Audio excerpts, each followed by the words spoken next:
The FBI charging 80 people with trying to scam at least $46 million out of their victims by using fake online romance schemes or hacking businesses. This fraud, though, wasn't just over the internet. The 74-year-old victim says one of the two thieves came right to her home to collect that cash. They knew her name. They knew her husband had passed away 14 months earlier. They knew she lived alone. They knew the name of her bank. And when they called her, on a Tuesday afternoon in March, from a number that displayed as her local Social Security Administration office, they knew exactly what to say to make her believe that everything she had worked for over 63 years of life was about to disappear unless she acted immediately. She wired $89,000 before her daughter found out. This was not a random attack. This was a targeted operation, researched, profiled, engineered specifically for a recently widowed woman in her late 70s with identifiable savings and a documented pattern of financial decision-making that the criminals had studied before they ever dialed her number.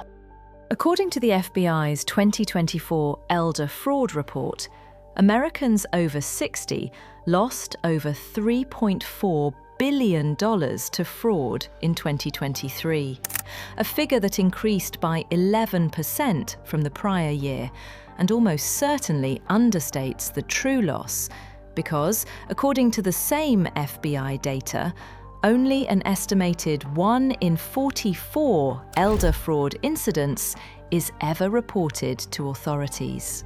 $800,000 in his bank account to being homeless in just a few days. Investigators say it's all due to scammers.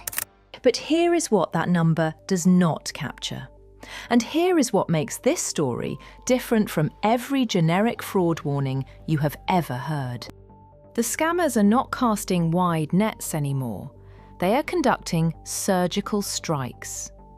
They have built demographic playbooks, specific scripts, specific emotional triggers, specific financial mechanisms, engineered for seniors, for grieving families, for parents, for caregivers, and for every other identifiable group whose specific psychological profile and financial circumstances can be mapped, modelled, and exploited. This is not opportunistic crime. This is targeted industry. And understanding how it is built is the first step toward dismantling its power over the people you love. Chapter 1. The Senior Targeting Playbook. Let us start with the most systematically targeted demographic in the fraud economy. Not because seniors are less intelligent, but because the criminal industry has identified a specific combination of characteristics that makes them the highest value targets in the market. According to AARP's 2025 Fraud and Financial Exploitation Research, adults over 65 control approximately 70% of all personal wealth in the United States. They are more likely to own their homes outright. They are more likely to have significant liquid savings from decades of accumulation. They are more likely to have consistent, predictable income from Social Security and pension sources. And according to the Consumer Financial Protection Bureau's research on elder financial exploitation, they are statistically less likely to report fraud when it occurs, suppressing detection and allowing operations to run longer. These are not vulnerabilities in the conventional sense. They are targeting criteria. He said he loved me, and then he took all of my money. I was devastated, absolutely destroyed. The criminal industry has identified the senior demographic the same way a legitimate business identifies its most valuable customer segment, through data, through modelling, and through the systematic development of products specifically designed to convert that segment's characteristics into revenue. According to the Federal Trade Commission's 2025 data on fraud contact methods, seniors are disproportionately targeted through telephone calls, a channel they use with higher trust and lower skepticism than younger demographics.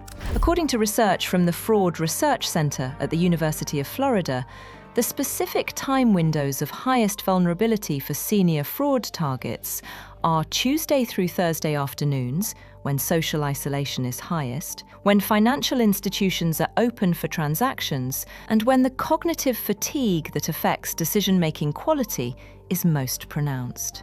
The criminal operations know this. According to the Justice Department's 2024 indictment filings related to elder fraud operations, several prosecuted fraud call centres operated explicit shift schedules designed to maximise contact with senior targets during these specific windows. The primary fraud vehicles targeting seniors in 2026, according to the FBI's Elder Fraud Report and AARP's Research Division, are government impersonation schemes, Medicare and health insurance fraud, romance fraud targeting recently bereaved individuals, I literally screamed in a cry of, I can't believe this. and tech support scams that use manufactured computer crisis scenarios to gain financial account access. Each of these operates on a common psychological architecture. According to research published in the Journal of Elder Abuse and Neglect, the most effective fraud scripts targeting seniors combine three specific elements: authority, urgency, and isolation. A credible authority figure, a crisis requiring immediate action, and explicit or implicit pressure to handle the situation without consulting family members. The authority can be faked with a spoofed phone number. The urgency can be manufactured with a script. The isolation can be enforced with a warning that involving others will compromise a supposed investigation or forfeit a supposed prize. The three elements together create a psychological environment in which even a careful, experienced person can make a decision they would never make under normal conditions. According to the CFPB's 2025 Elder Financial Exploitation Research, the senior victims who suffer the largest individual losses are not those who are cognitively impaired. They are financially competent adults who have been placed under conditions of extreme psychological pressure, engineered specifically to disable the normal verification behaviours that would otherwise protect them. Chapter 2: The Family Grief Economy. Here is where the targeting becomes, by any measure, its most calculated. According to research from the Federal Trade Commission and the National Centre for Victims of Crime, the 12-month period following the death of a spouse represents the single highest risk window for financial fraud victimisation in an individual's lifetime. Not because grief impairs judgment in a simple way, because grief is a documented, identifiable life event that changes financial circumstances, social patterns, and psychological vulnerability in ways that fraud operations have learned to exploit with precision. I think this was it right here. There's a phone number in Sharon Brightwell's call log that makes her sick to her stomach. When a spouse dies, financial records change. Probate filings become public in most jurisdictions. Property transfer records become accessible. Social Security survivor benefit applications enter public administrative systems. Obituaries, published online, searchable, detailed, provide names, family relationships, community connections, and often approximate financial circumstances.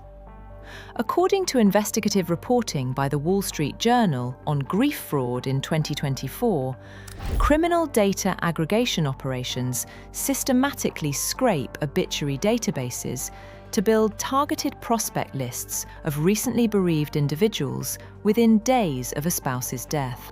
According to the AARP Fraud Watch Network's 2025 bereavement fraud research, newly widowed individuals receive, on average, significantly more unsolicited financial contact in the 6 months following a spouse's death than in any comparable prior period.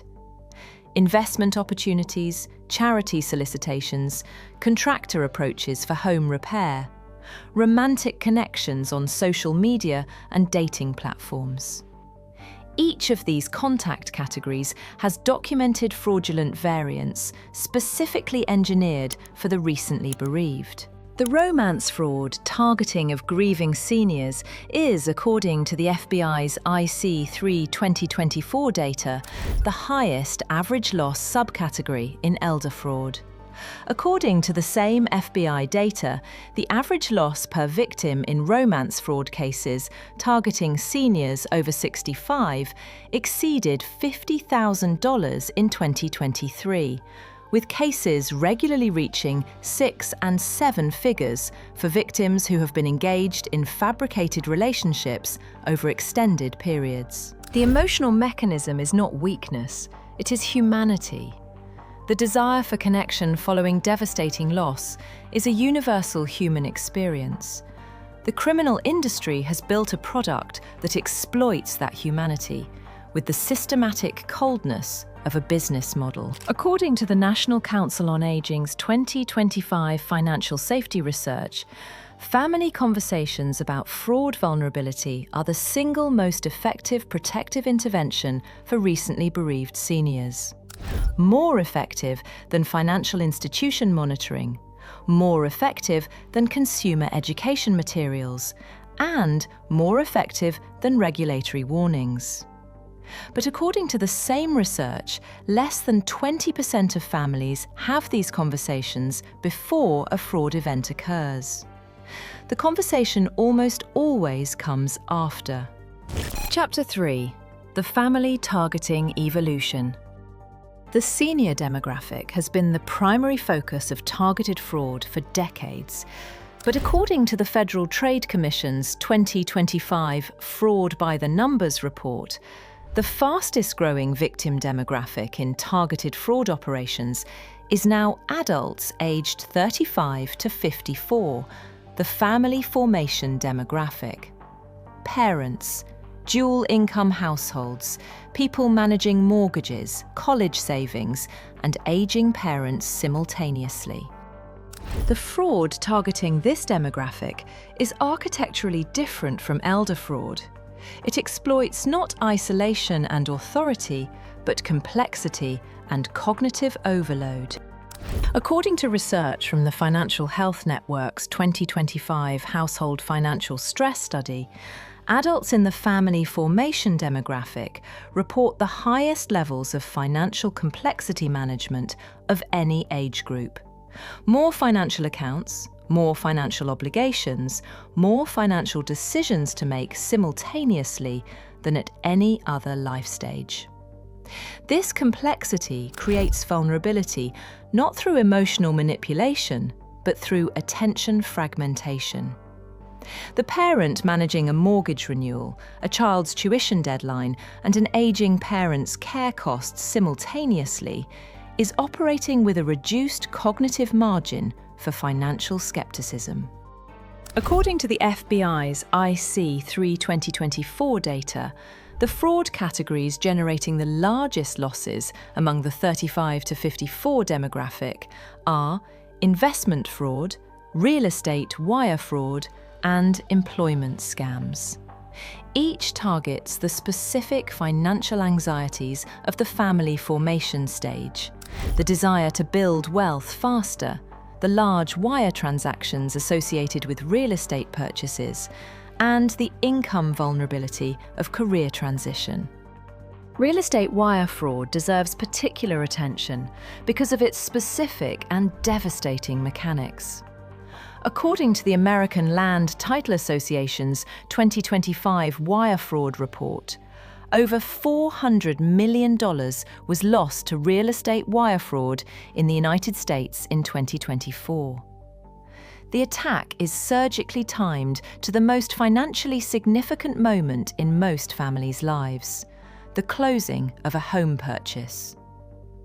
The criminal intercepts or impersonates the communication between buyer, realtor, and title company, substitutes fraudulent wire instructions, and redirects the down payment, often the family's entire liquid savings, to a controlled account before anyone realizes what has happened. According to the FBI's guidance on real estate wire fraud, recovery rates for these losses are extremely low. The funds move rapidly through multiple accounts and often cross international jurisdictions before the fraud is detected. The family that loses their down payment to wire fraud does not just lose money, they lose the home. The timing is not incidental, it is the design. Closing chapter: the protection architecture. The fraud wave targeting seniors and families in 2026 is not going to retreat on its own.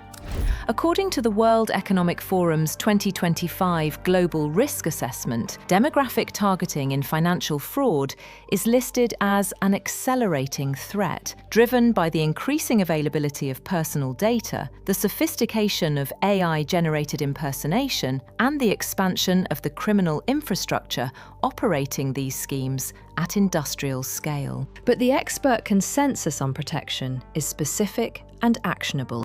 For families with senior members, according to AARP's Fraud Watch Network and the Consumer Financial Protection Bureau's Elder Financial Protection Guidance, the most effective protective structure involves 3 elements. First, a designated financial trusted contact, someone whose name is registered with the senior's financial institutions and who can be contacted if unusual transaction patterns are detected. Second, a family communication protocol that normalizes discussing unusual financial contacts before acting on them. Third, a standing rule that any request involving wire transfers, gift cards, cryptocurrency, or cash, regardless of the apparent authority of the requester, requires a family verification call before proceeding. For families in the home buying process, according to the American Land Title Association's fraud prevention guidance and the FBI's real estate fraud warnings, the protection is specific. Verify wire instructions by calling your title company directly, using a phone number obtained independently, not from an email. Never wire money based solely on emailed instructions, regardless of how authentic the email appears. And treat any last-minute change to wire instructions as a fraud attempt until independently verified. For everyone, according to the Identity Theft Resource Center's 2025 guidance, the most important structural protection is the cultural normalization of the verification pause. The fraud targeting seniors and families is uniformly built around urgency. The deadline, the crisis, the window that closes tonight. The pause that the scam is designed to prevent is the most powerful defense available. According to the National Council on Aging, the family that talks about fraud before it happens loses dramatically less to it than the family that only discusses it after. The conversation is not morbid. It is not an accusation of vulnerability. It is the same practical protective planning that families apply to physical safety, to medical decisions, and to estate planning. The criminal industry has built a sophisticated targeting operation. The defense is a family that is more sophisticated than the target profile it has built. Have the conversation before the Tuesday afternoon phone call comes. If this gave you something important to share with someone you love, do it today. Subscribe for more investigations into the financial systems and threats shaping the world around you. And drop a comment below. Has your family talked about fraud protection yet?